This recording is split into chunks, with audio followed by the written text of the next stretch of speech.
여러분 안녕하십니까? C채널 뉴스입니다.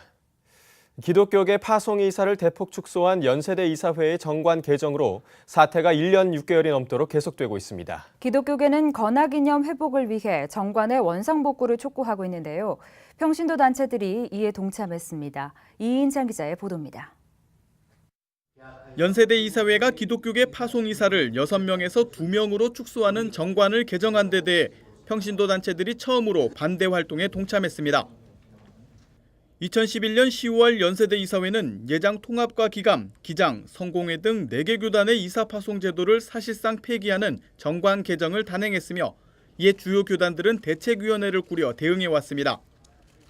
하지만 보편적인 관심을 이끌어내는 것이 그동안의 한계로 지적된 바 이번 평신도 단체들의 참여는 일반 교인들의 관심을 불러일으키는 데 큰 역할을 할 것으로 기대되고 있습니다.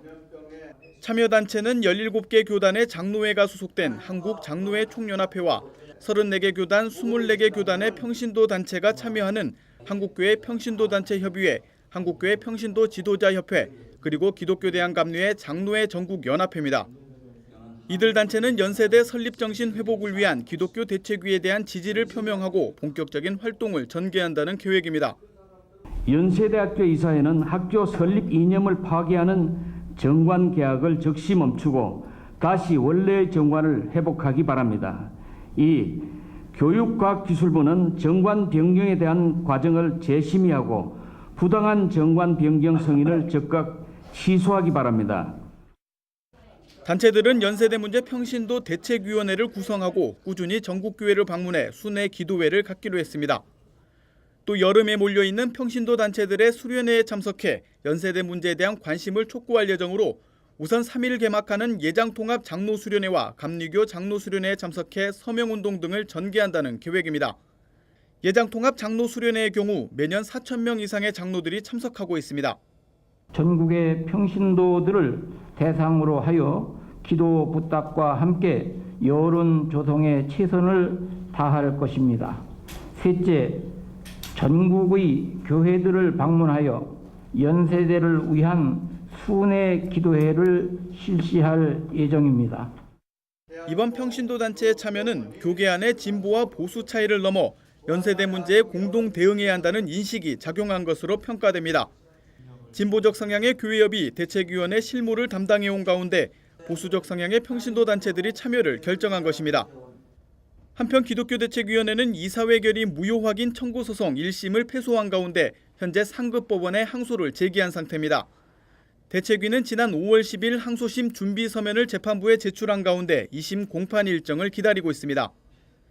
기독교계가 연세대 정관 개정 문제에 힘을 쏟는 것은 기독교 정신의 건화기념의 훼손이 정체성 상실로 이어질 수 있다는 우려 때문입니다. 이번 평신도 단체들의 동참으로 연세대 문제에 대한 인식이 확산될지 앞으로의 활동이 주목됩니다. C채널 뉴스 이인창입니다. 일본 복음주의 동맹이 지난 2009년 12월 한국기독교총연합회와 맺었던 선교 협약을 파기하기로 공식 결의했습니다. 일본 크리스찬 신문에 따르면 일본 복음주의 동맹은 지난달 개최한 제28회 총회에서 한기총이 이단 문제에 대해 안일한 태도를 보이고 있다며 이 같은 결정을 내린 것으로 전해졌습니다. 일본 복음주의 동맹은 선교 협약을 체결할 당시 한기총은 한국교회를 대표하는 연합단체였지만 이단 해제와 옹호로 인해 주요 교단들이 탈퇴하면서 연합체로서의 권위와 위상을 상실했다고 밝힌 것으로 알려졌습니다. 이에 대해 한기총의 한 관계자는 C채널과의 통화에서 일본 복음주의 동맹으로부터 공식 통보를 받은 바 없으며 별도의 논의를 하지도 않았다고 밝혔습니다. 한편 일본 복음주의 동맹은 지난 1968년 설립된 복음적인 일본 기독교를 대표하는 연합기관으로 현재 교단과 교파, 전도단체 등 약 100여 개의 단체가 가입돼 있습니다. 최근 우리 사회에 가사도우미, 육아도우미와 같은 돌봄 서비스에 대한 수요가 부쩍 늘었지만 이들 직종에 종사하는 노동자에 대한 처우는 매우 열악하다고 합니다. 이를 해결하기 위해 한 기독교 단체가 돌봄 협동조합을 제안했습니다. 곽영신 기자의 보도입니다. 지난해 경제사회발전 노사정위원회의 보고서에 따르면 우리나라 돌봄 서비스 노동자는 모두 48만 7천 명에 달하는 것으로 나타났습니다. 돌봄 서비스는 노인, 영유아 등 도움이 필요한 이들을 보조해주는 사회 서비스 산업으로 노인 요양 서비스에 17만 명, 가사 도우미 12만 명, 육아도우미 9만 명, 간병인의 8만 명 등이 종사하고 있습니다. 맞벌이나 가족 해체 등으로 전통적인 가정의 돌봄 역할이 약해지면서 돌봄 서비스 수요가 증가하고 있지만 종사자들의 처우는 매우 열악한 형편입니다. 한국노동연구원이 밝힌 가사, 육아도우미의 월 평균 임금은 76만 6천 원, 4대 보험 가입률은 6.2%에 불과한 것으로 나타났습니다. 뿐만 아니라 돌봄 서비스 종사자 대부분은 법적으로 노동자로 인정받지도 못해 근로기준법에서 배제돼 있는 상태입니다.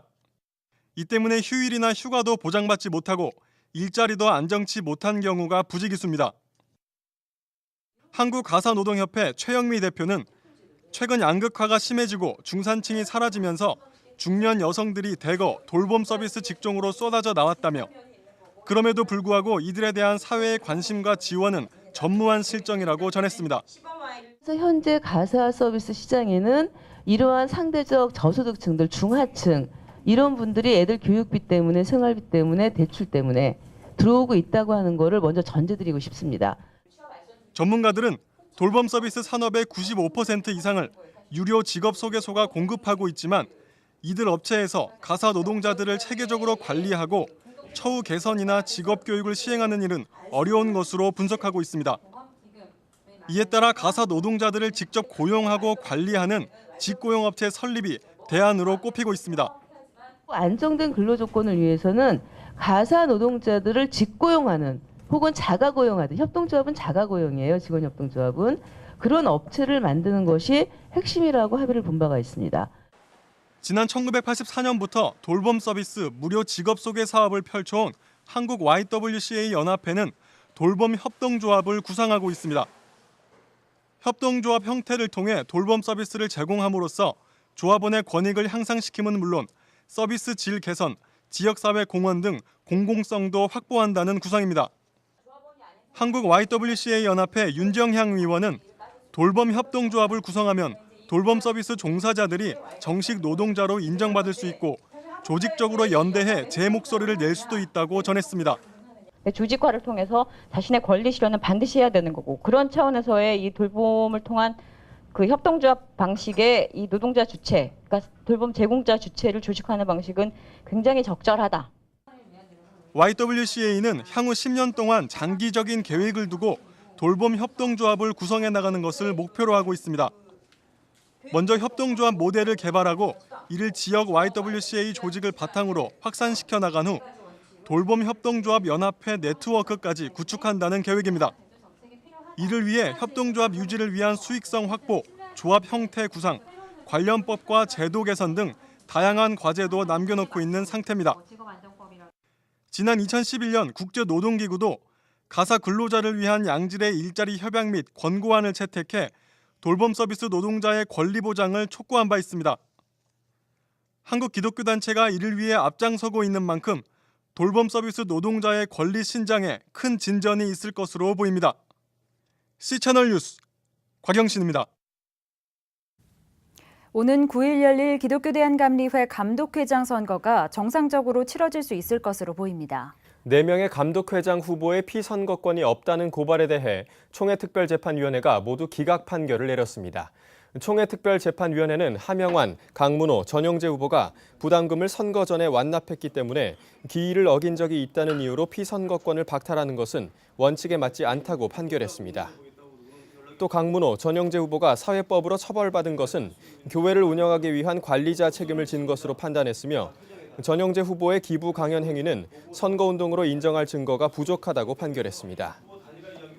김충식 목사의 경우 1989년 4월 정혜연 회무가 중단됐다고 보기 어렵고 금남교회 소속으로 광문학교 교목을 겸한 사실이 인정된다고 판단했습니다. 일부 후보를 대상으로 진행했던 선거 여론조사의 경우 사전 선거운동에 해당한다는 견해와 후보자들이 직접 관여하지 않았다는 의견이 동수로 맞섰으나 위원 3분의 2의 동의를 얻지 못해 기각됐습니다. 한편 이 여론조사를 지학수 목사와 기독교 대한감리회 출입기자단이 공동으로 진행했다는 주장에 대해 출입기자단은 성명을 내고 이 여론조사는 출입기자단과 무관하며 회원 개인의 독단적인 판단에 의해 진행된 것이라는 입장을 밝혔습니다.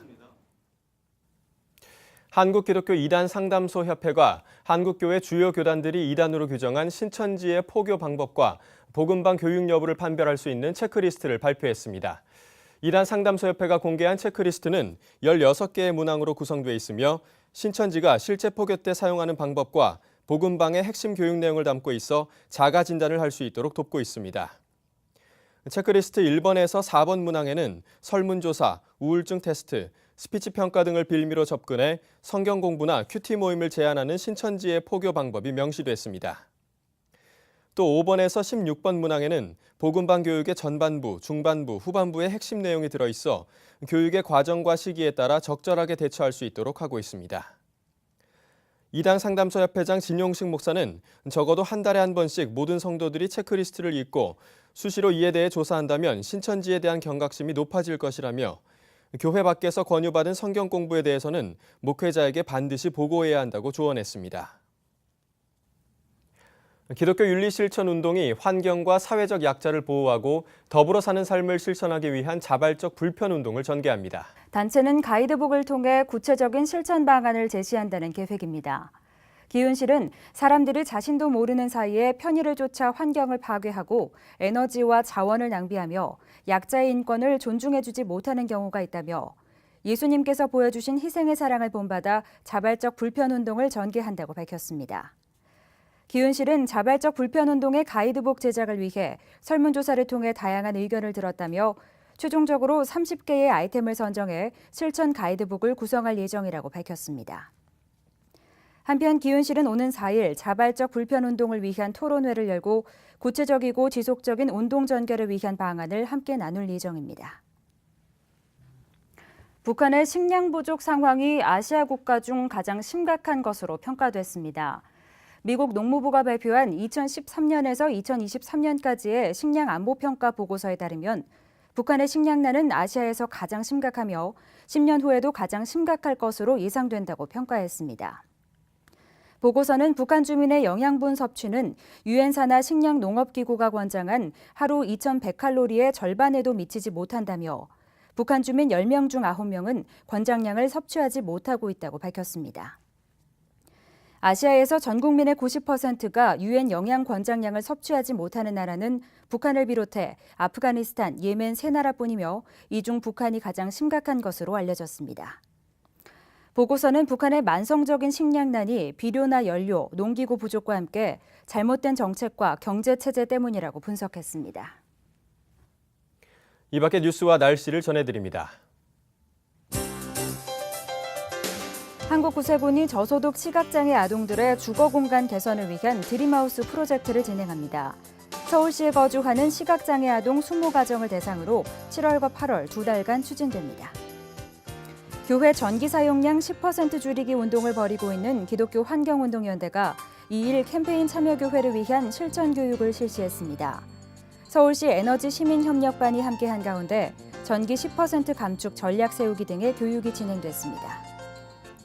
한국성결교회연합회가 오는 11일 성결대학교에서 정기총회를 개최합니다.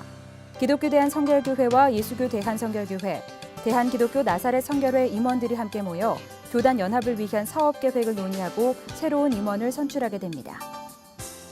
한국크리스천기자협회의 뉴스 홈페이지와 모바일 웹이 한 달간의 시범 운영을 마치고 뉴스 서비스를 시작했습니다.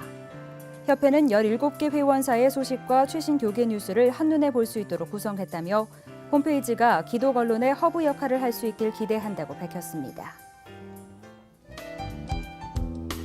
날씨입니다.